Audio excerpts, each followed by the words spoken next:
अस्सलाम वालेकुम स्टूडेंट्स, कैसे हैं आप लोग। स्टूडेंट्स, आज हम चैप्टर नंबर 16 का नेक्स्ट टॉपिक डिस्कस करेंगे एसी सर्किट्स।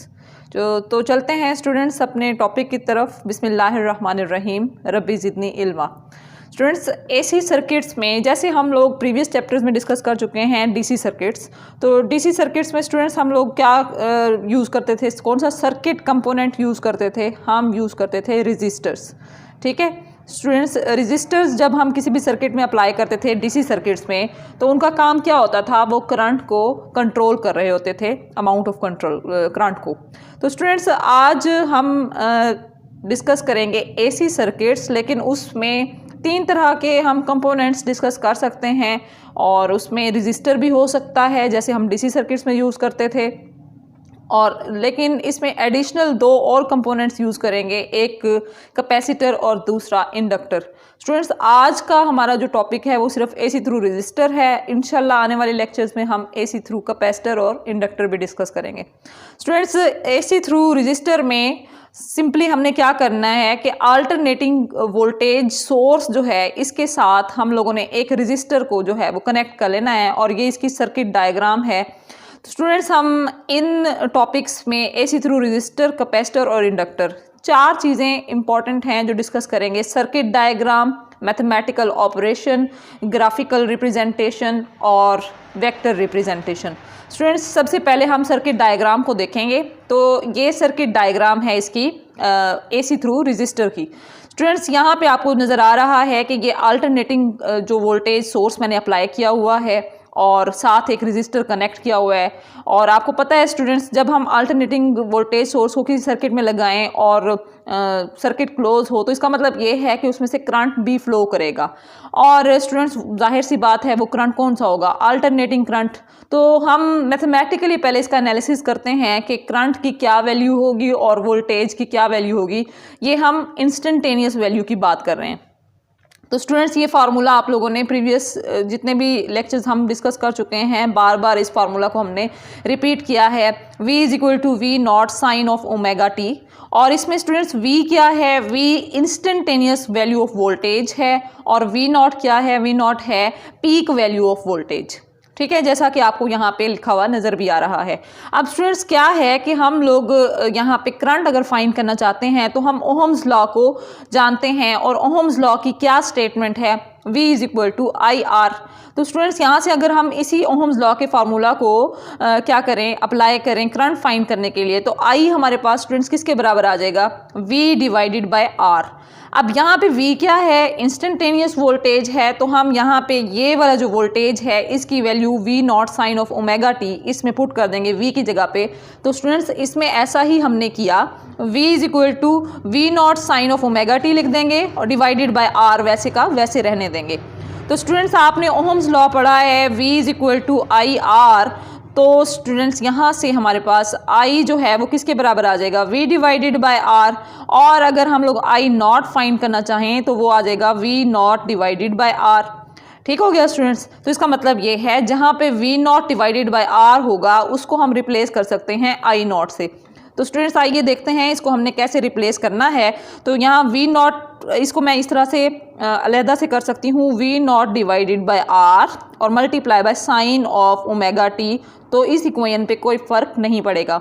V0/R स्टूडेंट्स किसके बराबर है, I0 के बराबर। तो ये आपके पास इक्वेशन बन जाएगी I0 sine of omega T. तो यहाँ से हमने स्टूडेंट्स ये निकाला रिलेशन के I = I0 sine of omega t, और वोल्टेज जो हम अप्लाई कर रहे हैं, वोल्टेज की हमारे पास यहाँ पे इक्वेशन है V = V0 sine of omega t. इसका मतलब ये है स्टूडेंट्स कि हमारे पास जो अल्टरनेटिंग वोल्टेज सोर्स है उसके इंस्टेंटेनियस वोल्टेज की ये वैल्यू होगी, और इंस्टेंटेनियस करंट की वैल्यू ये होगी। अब स्टूडेंट्स, इन दोनों का आपस में रिलेशन आपको इस इक्वेशन, दोनों इक्वेशन से ही नज़र आ रहा है कि दोनों साइन फंक्शन पे डिपेंड कर रही हैं। यानी ये दोनों जो हैं सेम टाइम पे मैक्सिमम को अप्रोच करेंगे और सेम टाइम पे ही मिनिमम को अप्रोच करेंगी। स्टूडेंट्स, ये हम पहले भी डिस्कस कर चुके हैं, variation of voltage with angle and time, लेकिन उसको रिकॉल करवा देती हूँ मैं आपको ताकि आपको जहन नशीन हो जाए ये बात। स्टूडेंट्स, हम पहले ही पढ़ चुके हैं कि जब टाइम t 0 होगा, अगर हम ओमेगा टी की वैल्यू ऊपर वाली इक्वेशन में 0 पुट करें तो स्टूडेंट्स हमारे पास साइन ऑफ ज़ीरो जो है वो ज़ीरो होता है, तो करंट भी ज़ीरो हो जाएगा और वोल्टेज भी क्या हो जाएगा, ज़ीरो हो जाएगा।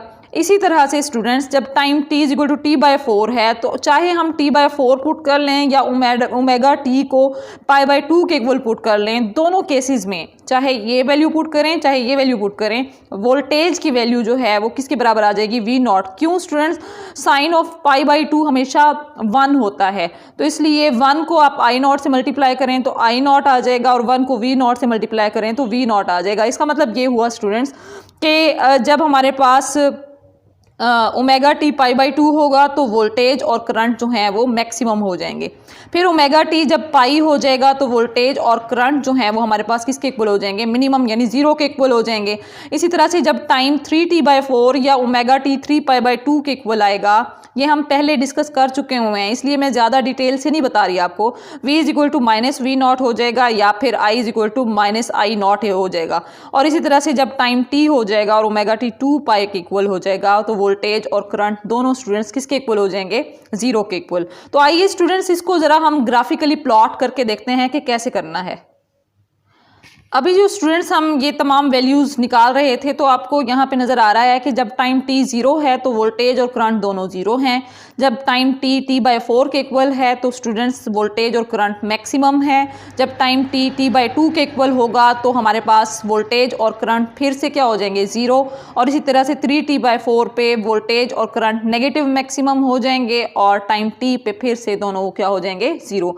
यानी इन इक्वेशन से हमें पता चल रहा है कि वोल्टेज और करंट दोनों सेम टाइम पर जो है वो मैक्सिमम भी हो रहे हैं, मिनिमम भी हो रहे हैं। तो स्टूडेंट्स आइए ज़रा इसको प्लॉट करके देखते हैं। जब टाइम t ज़ीरो है तो स्टूडेंट्स हमारे पास ये वाला जो पॉइंट है ये ड्रॉ हो जाएगा। फिर उसके बाद time t is equal to t/4, ये हमारे पास time t is equal to t/4 है। इस पॉइंट पे हमारे पास जो वोल्टेज की वैल्यू है वो क्या है, मैक्सिमम। ठीक है, तो मैं अभी फ़िलहाल यहाँ पे वोल्टेज को प्लॉट कर रही हूँ, करंट को भी प्लॉट करते हैं। फिर उसके बाद t/2 यहाँ पे हमारे पास आ जाएगा t/2 और इसको हम लोगों ने यहाँ पे देखें वोल्टेज कितना है, ज़ीरो, तो यहाँ पे मैंने ज़ीरो प्लॉट कर देना है। फिर उसके बाद t is equal to 3t/4, ये है जी 3t/4। ठीक है स्टूडेंट्स, यहाँ पे आप लोगों ने क्या करना है, इसकी वैल्यू आ जाएगी आपके पास नेगेटिव v0 के इक्वल, -v0 के इक्वल। और स्टूडेंट्स यहाँ पे फिर से हमारे पास t is equal to t पे आ जाएगी आपके पास वैल्यू वोल्टेज की, ज़ीरो। ठीक है स्टूडेंट्स, अब मैं ज़रा इसको ग्राफिकली प्लॉट करके दिखाऊं तो ये इस तरह की साइनोसॉइडल कर्व बनेगी। साइनोसॉइडल रिप्रेजेंटेशन हो जाएगी किसकी, अल्टरनेटिंग वोल्टेज की। ठीक है स्टूडेंट्स, ये हमारे पास साइनोसॉइडल रिप्रेजेंटेशन हो जाएगी किसकी, वोल्टेज की। तो ये स्टूडेंट्स वोल्टेज को रिप्रेजेंट कर रहा है, ये वाला जो रेड ग्राफ है। अब उसके बाद स्टूडेंट्स हम करंट को यहाँ पे रिप्रेजेंट करेंगे, तो करंट भी सेम टाइम पे मैक्सिमम हो रहा है और सेम टाइम पे मिनिमम हो रहा है। तो यहाँ पे देखें एक पॉइंट ये हो जाएगा, एक पॉइंट ये हो जाएगा, ये पॉइंट हो जाएगा, बिल्कुल इसी तरह से जैसे हमने पहले प्लॉट किया है, सेम वैल्यूज़ लिखी हुई हैं। अब यहाँ पे स्टूडेंट्स मैंने ये ग्रीन कलर से रिप्रेजेंट कर लेना है करंट को, अल्टरनेटिंग करंट को, ये हो गया स्टूडेंट्स। अब आप यहाँ पे गौर करने वाली बात ये है कि आप ये सोचेंगे कि मैंने दोनों को सेम पीक वैल्यू तक क्यों नहीं लेके गई, इसको मैंने कम क्यों रखा है, करंट की जो मैंने वेव फॉर्म ड्रॉ की है इसको मैंने इसकी पीक वैल्यू को कम रखा है, इसकी वजह क्या है। तो स्टूडेंट्स इसके लिए सिंपल मैं आपको बता देती हूँ। अभी आपने पढ़ा था Ohm's law, V is equal to IR और I किसके बराबर आया था, V डिवाइडेड बाय R। ठीक है स्टूडेंट्स, तो फ़र्ज़ करें अगर आपके पास instantaneous value of voltage, alternating voltage आ रही है 220 और आपने जो रेजिस्टेंस लगाई हुई है वो है 10 ओहम्स की, फ़र्ज़ कर रही हूँ मैं यहाँ पे। तो स्टूडेंट्स 0 से 0 कैंसिल हो जाएगा और आपके पास क्या आ जाएगा, करंट 22 एम्पेयर्स के इक्वल। वोल्टेज जब आपके पास स्टूडेंट्स वोल्टेज कितना है 220 के इक्वल, तो उस वक्त करंट कितना आया है 22 एम्पेयर। यानी यहाँ से आपको अंदाज़ा हो गया कि दोनों की पीक वैल्यूज़ में बहुत डिफरेंस है। तो इसलिए स्टूडेंट्स वोल्टेज जो है उसकी पीक वैल्यू ज़्यादा होगी और करंट जो है उसकी क्या होगी, कम होगी। तो स्टूडेंट्स यहाँ पे मैंने यानी आपने दरअसल यहाँ पे क्या किया है, करंट फाइंड करने के लिए वोल्टेज को किसी चीज़ पे डिवाइड कर लिया, रेजिस्टेंस पे। इसलिए जब आप किसी चीज़ पे डिवाइड कर लेंगे तो वो वैल्यू रिड्यूस हो जाती है, तो इसलिए करंट कम हो जाएगा और वोल्टेज वोल्टेज जो है वो ज़्यादा ही रहेगा, इसलिए मैंने इसको ग्राफिकली इस तरह से प्लॉट किया है। अब स्टूडेंट्स यहाँ आप इस ग्राफ से हमें क्या इंफॉर्मेशन मिल रही है ये इंपॉर्टेंट है। तो सबसे पहले तो स्टूडेंट्स आप ये याद रखें कि दोनों वेव्स, करंट और वोल्टेज दोनों की जो वेव फॉर्म है ये हमें बता रही हैं कि दोनों सेम टाइम पे मैक्सिमम हो रही हैं, सेम टाइम पे ही मिनिमम हो रही हैं। यहाँ पे ये मिनिमम है, सेम टाइम पे दोनों की मैक्सिमम अप्रोच हो रहा है, सॉरी यहाँ पे मैंने मिनिमम लिख दिया, मैक्सिमम अप्रोच हो रहा है, सेम टाइम पे फिर से मिनिमम, सेम टाइम पे फिर से नेगेटिव मैक्सिमम और फिर सेम टाइम पे फिर से मिनिमम। तो इसका मतलब ये है स्टूडेंट्स कि सेम टाइम पे इनकी जो है वो वैल्यूज़ चेंज हो रही हैं। तो इसका मतलब ये है कि ये दोनों वेव फॉर्म्स हमें बता रही हैं कि ये दोनों इन फेज हैं, दोनों वोल्टेज और करंट क्या हैं, इन फेज हैं। तो स्टूडेंट्स जब ये इन फेज हैं तो इसका मतलब ये है इनके दरमियान फेज डिफरेंस कितना होगा। तो आइए ज़रा इसको कैलकुलेट करके देखते हैं फेज डिफरेंस को। ठीक है स्टूडेंट्स, यहाँ पे मैं फेज डिफरेंस कैलकुलेट करूँगी। तो स्टूडेंट्स आपको पता है कि पॉइंट ये आपके पास फर्ज करें ए पॉइंट है, ये बी पॉइंट है, यहाँ पे बी पॉइंट है, ये सी पॉइंट है और ये वाला डी पॉइंट है और ये वाला ई पॉइंट है। तो स्टूडेंट्स अब आपने यहाँ पे इसके फेजेस भी पढ़े हुए हैं, मैं सिर्फ 2 पॉइंट्स के फेज डिस्कस करूँगी। तो यहाँ पे देखें स्टूडेंट्स, यहाँ पे फेज होता है 0 इस पॉइंट पे, और यहाँ पे दोनों का फेज जो है वो कितना है π/2। तो दोनों का आप फेज डिफरेंस कैलकुलेट कर लें। दोनों इक्वेशन का पॉइंट ए पर जो फेज डिफरेंस आ रहा है वो कितना आ रहा है 0 - 0 विच इज़ इक्वल टू 0, और इसी तरह से पॉइंट बी पर इनका फेज डिफरेंस आ रहा है π/2 - π/2 विच इज़ इक्वल टू 0, यानी फेज डिफरेंस कितना आ रहा है 0। इस वजह से ये दोनों वेव्स क्या होंगी, इन फेज होंगी, यानी वोल्टेज और करंट क्या होंगे, इन फेज होंगे जब एसी थ्रू रजिस्टर की बात हो रही होगी। तो ठीक हो गया स्टूडेंट्स। आइए ज़रा इसकी वेक्टर रिप्रेजेंटेशन ड्रॉ करके देखते हैं। तो मैं इसको आपको याद करा दूं कि जब हम वेक्टर रिप्रेजेंटेशन ड्रॉ करते हैं तो हम क्या कहते हैं कि जब कोई अल्टरनेटिंग क्वांटिटी 0 से स्टार्ट होके पॉजिटिवली इंक्रीज हो रही हो तो हम उसके लिए वेक्टर ड्रॉ करते हैं हॉरिजेंटल डायरेक्शन में और उसकी पीक वैल्यू के बराबर। तो स्टूडेंट्स यहाँ पे मैं रेड कलर का वेक्टर ड्रॉ करूँगी वोल्टेज के लिए। तो इसके बिल्कुल इसकी पीक वैल्यू तक जो है ना, ये फर्ज करें ये इसकी पीक वैल्यू तक इसकी लेंथ थी, तो ये मैंने जी वोल्टेज के लिए एक वेक्टर ड्रॉ कर लिया। और इसी तरह से स्टूडेंट्स मैं करंट के लिए फिर से ड्रॉ करूँगी।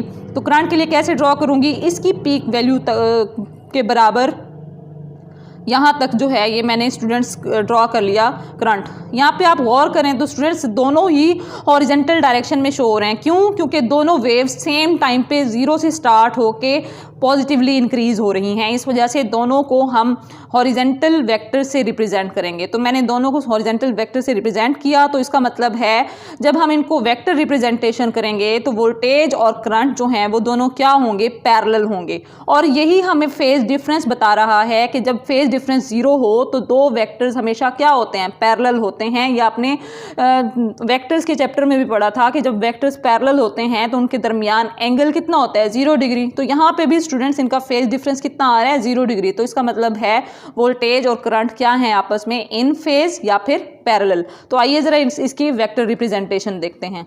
तो स्टूडेंट्स ये है जी vector representation of AC through resistor. तो इसमें देखें वोल्टेज को रेड कलर से रिप्रेजेंट किया हुआ है और करंट को ग्रीन कलर से। तो ये दोनों हमें बता रहे हैं कि वोल्टेज और करंट जो है वो इन फेज हैं और इनके दरमियान में फेज डिफरेंस कितना है। यहाँ पे मैं लिख रही हूँ फेज डिफरेंस वो कितना है स्टूडेंट्स, 0 डिग्री। Very good. और उसके बाद स्टूडेंट्स दूसरी अहम बात कि voltage and current are in phase. ठीक है स्टूडेंट्स, यहाँ पे ये बात बहुत इम्पॉर्टेंट है, इसको आप जहन नशीन रखिएगा कि एसी थ्रू रजिस्टर में वोल्टेज और करंट क्या होते हैं, इन फेज होते हैं। अब स्टूडेंट्स हम यहाँ से रेजिस्टेंस को भी डिफाइन कर सकते हैं। और रेजिस्टेंस दरअसल क्या होती है, opposition to the flow of charge, वैसे आप कहते हैं रेजिस्टेंस को डिफाइन करने के लिए। तो यहाँ हम चूँकि अल्टरनेटिंग करंट डिस्कस कर रहे हैं तो opposition to alternating current which the circuit presents और रेजिस्टेंस के लिए हम ओहम्स लॉ को यूज़ करते हुए R = V divided by I का फार्मूला यूज़ करेंगे और रेजिस्टेंस भी कैलकुलेट कर सकते हैं AC थ्रू रजिस्टर में, और अगर हमें करंट और वैल्यू वोल्टेज पता चल जाए। इसी तरह से स्टूडेंट्स अगर हम पावर को रिप्रेजेंट करना चाहें तो इंस्टेंटेनियस पावर जो है इस सर्किट की, उसका फार्मूला हम अप्लाई करेंगे P = VI, जैसे आप प्रीवियस चैप्टर्स में पढ़ चुके हैं, और VI किसके इक्वल आ जाएगा, या फिर आप इसको I² R के इक्वल भी पुट कर सकते हैं, या फिर V² डिवाइडेड बाय R। ये बहुत डिटेल से हम प्रीवियस चैप्टर्स में पढ़ चुके हैं। स्टूडेंट्स यहाँ पे आप गौर करें तो इस पूरे पावर के जो ये पूरा रिलेशन है, इसको हम उस केस में अप्लाई कर सकते हैं जब वोल्टेज और करंट जो है वो क्या होंगे, इन फेज होंगे। और ऐसा कब होता है, AC थ्रू रजिस्टर में। अभी हम ये इसको बहुत डिटेल से डिस्कस करके आ चुके हैं कि वोल्टेज और करंट क्या होते हैं, इन फेज होते हैं AC थ्रू रजिस्टर में। तो हम ये पावर के तीनों फार्मूला उसी केस में ही अप्लाई कर सकते हैं। और इसमें स्टूडेंट्स पावर जो है वो वॉट में ली जा रही है, वोल्टेज जो है वो अल्टरनेटिंग वोल्टेज वो वोल्ट्स में लिया जा रहा है, करंट जो है वो एम्पियर्स में लिया जा रहा है, और इसी तरह से रेजिस्टेंस को ओहम में लिया जा रहा है। उम्मीद है स्टूडेंट्स आपको AC थ्रू रेजिस्टेंस अच्छी तरह से समझ आया होगा। इंशाल्लाह नेक्स्ट लेक्चर में मुलाकात होगी AC थ्रू कैपेसिटर के साथ। तब तक के लिए अल्लाह हाफिज़।